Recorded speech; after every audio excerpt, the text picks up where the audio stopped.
आकाशवाणी भोपाल से प्रस्तुत हैं प्रादेशिक समाचार।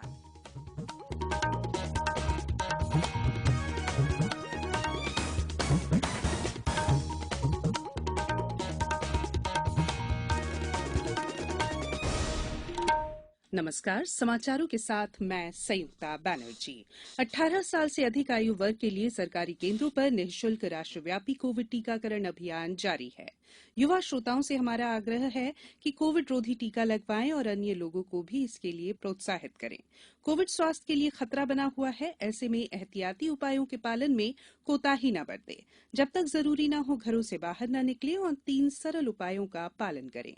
मास्क लगाएं, 2 गज की सुरक्षित दूरी बनाए रखें, बार-बार हाथ धोएं और साफ सफाई रखें। टीका जरूर लगवाएं।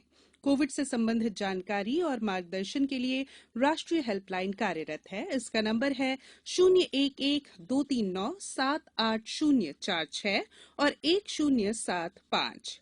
अब मुख्य समाचार। विश्वविद्यालय नई राष्ट्रीय शिक्षा नीति के अनुरूप शिक्षा प्रणाली में बदलाव करे, राज्यपाल ने किया आग्रह। देश में अब तक 46 करोड़ 72 लाख से अधिक कोविड रोधी टीके लगाए जा चुके हैं।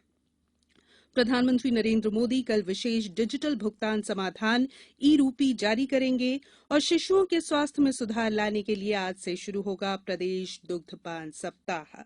अब समाचार विस्तार से। राज्यपाल मंगूभाई पटेल ने विश्वविद्यालयों से अपेक्षा की है कि वे नई राष्ट्रीय शिक्षा नीति के अनुरूप शिक्षा प्रणाली में प्रभावी बदलाव करेंगे, जिससे विद्यार्थियों में मौलिकता का विकास हो। राज्यपाल कल बरकतुल्ला विश्वविद्यालय के 91वें स्थापना दिवस की पूर्व संध्या पर आयोजित कार्यक्रम को संबोधित कर रहे थे। उन्होंने कहा कि शिक्षा को और अधिक समाजोपयोगी बनाया जाए। राज्यपाल मंगूभाई पटेल ने कहा कि विश्वविद्यालयों को शिक्षा के प्रसार के साथ विद्यार्थियों में सामाजिक उत्तरदायित्व, कर्तव्य बोध, नैतिक मूल्य, सेवा और स्वावलंबन के भावों को विकसित करना चाहिए। उन्होंने विश्वविद्यालय के वैचारिक विमर्श के कार्यक्रमों में छात्रों की सहभागिता की जरूरत बताई। उच्च शिक्षा मंत्री डॉ मोहन यादव ने कहा कि हर विश्वविद्यालय में कृषि संकाय हो। राज्य सरकार द्वारा इस दिशा में प्रयास किए जा रहे हैं। देश में अब तक 46 करोड़ 72 लाख से अधिक कोविड रोधी टीके लगाए जा चुके हैं। कल तक कुल 46 करोड़ 72 लाख 59,775 टीके लगाए गए। व्यापक टीकाकरण का नया चरण 21 जून से शुरू हुआ था। केंद्रीय स्वास्थ्य मंत्रालय ने बताया है कि कल 53,72,000 से ज्यादा टीके लगाए गए हैं। स्वास्थ्य मंत्रालय ने कहा है कि 5 राज्यों मध्य प्रदेश, गुजरात, राजस्थान, महाराष्ट्र और उत्तर प्रदेश में इस आयु वर्ग के 1 करोड़ से अधिक लोगों को टीके लगाए गए हैं, जबकि आंध्र प्रदेश, असम, छत्तीसगढ़, दिल्ली, हरियाणा, झारखंड, केरल, तेलंगाना, हिमाचल प्रदेश, उड़ीसा, पंजाब, उत्तराखंड और पश्चिम बंगाल में 10 लाख से अधिक लोगों को पहली डोज लगाई गई है। केंद्र ने कोविड महामारी से निपटने के लिए इमरजेंसी कोविड रिस्पांस पैकेज के तहत राज्यों और केंद्र शासित प्रदेशों को अब तक लगभग 1,828 करोड़ रुपए की राशि प्रदान की है। एक ट्वीट में स्वास्थ्य मंत्री मनसुख मांडविया ने कहा कि ये पैकेज की कुल राशि का 15% है। उन्होंने कहा कि इस पैकेज से देश भर में स्वास्थ्य की बुनियादी ढांचे को मजबूत करने में मदद मिलेगी। केंद्रीय अन्वेषण ब्यूरो सीबीआई की एक विशेष अदालत ने मध्यप्रदेश व्यावसायिक परीक्षा बोर्ड व्यापम की पुलिस भर्ती परीक्षा में फर्जीवाड़े के 2 दोषियों को 7 वर्ष की जेल की सजा सुनाई है। व्यापम घोटाले का पता वर्ष 2013 में चला था। ये मामला मेडिकल विद्यार्थियों और राज्य सरकार के कर्मचारियों के चयन के लिए हुई 13 परीक्षाओं से संबंधित है। प्रदेश में निजी भूमि पर वृक्षारोपण को प्रोत्साहित करने के उद्देश्य से प्रस्तावित मध्यप्रदेश वृक्षारोपण प्रोत्साहन विधेयक 2021 पर सभी संबंधित लोगों से 1 महीने में सुझाव मांगे गए हैं। ये योजना नगरपालिका क्षेत्रों को छोड़कर पूरे प्रदेश में लागू होगी। उत्पादक संबंधित ग्राम पंचायत के भीतर किसी भी स्थान पर जिसमें वृक्षारोपण किया गया, वहीं काष्ठ की टॉल स्थापित कर सकेगा।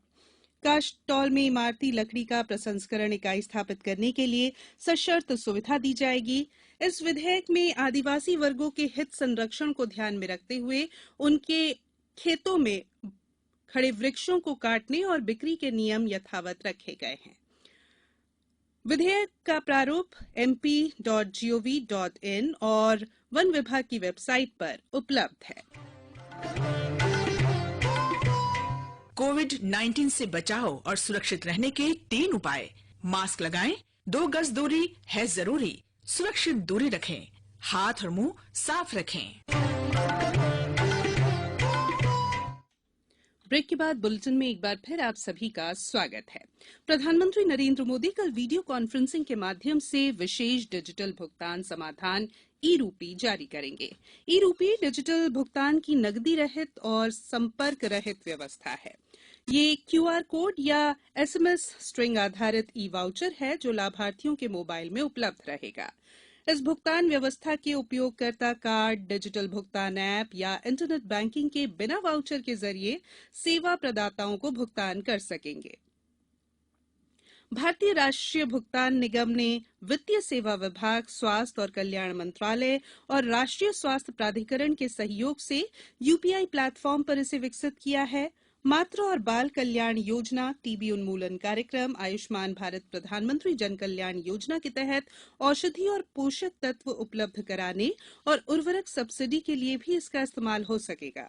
निजी क्षेत्र भी अपने कर्मचारियों के हित और कॉर्पोरेट सामाजिक दायित्व गतिविधियों में इन डिजिटल वाउचर का लाभ उठा सकेंगे। धार जिले की आदिवासी महिलाओं द्वारा बनाई जा रही साड़ियों को अंतर्राष्ट्रीय स्तर पर ऑर्डर मिलने लगे हैं। यहाँ की साड़ियां इंस्टाग्राम के माध्यम से सिंगापुर, ऑस्ट्रेलिया के साथ ही अन्य देशों में ऑन डिमांड बेची जा रही है।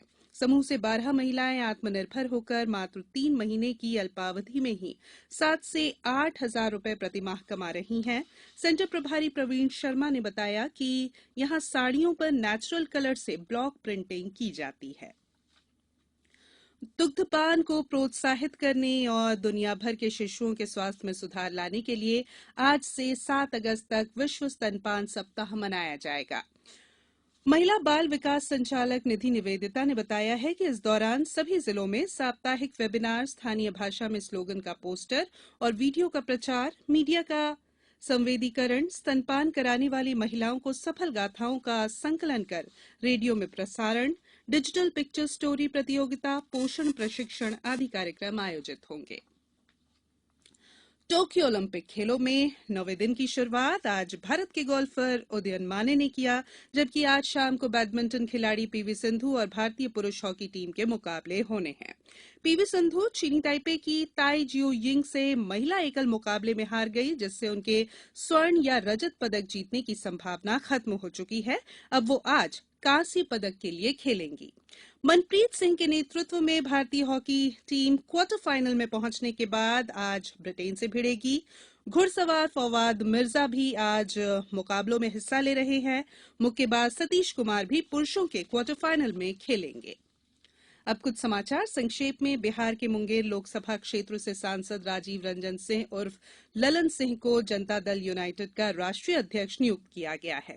भारतीय जनता पार्टी ने कहा है कि 1 लाख से अधिक स्वास्थ्य स्वयंसेवकों ने 28 जुलाई से शुरू हुए राष्ट्रीय स्वास्थ्य स्वयंसेवक अभियान के लिए अपना नाम दर्ज कराया है। भारत आज संयुक्त राष्ट्र परिषद की अध्यक्षता ग्रहण करेगा और पूर्व केंद्रीय मंत्री और आसनसोल से भाजपा सांसद बाबुल सुप्रियो ने राजनीति से संन्यास लेने का निर्णय किया है। सोशल मीडिया पर पोस्ट करके उन्होंने पार्टी छोड़ने का ऐलान किया। अंत में बुलेटिन के मुख्य समाचार एक बार फिर। विश्वविद्यालय नई राष्ट्रीय शिक्षा नीति के अनुरूप शिक्षा प्रणाली में बदलाव करे, राज्यपाल ने किया आग्रह। देश में अब तक 46 करोड़ 72 लाख से अधिक कोविड रोधी टीके लगाए जा चुके हैं।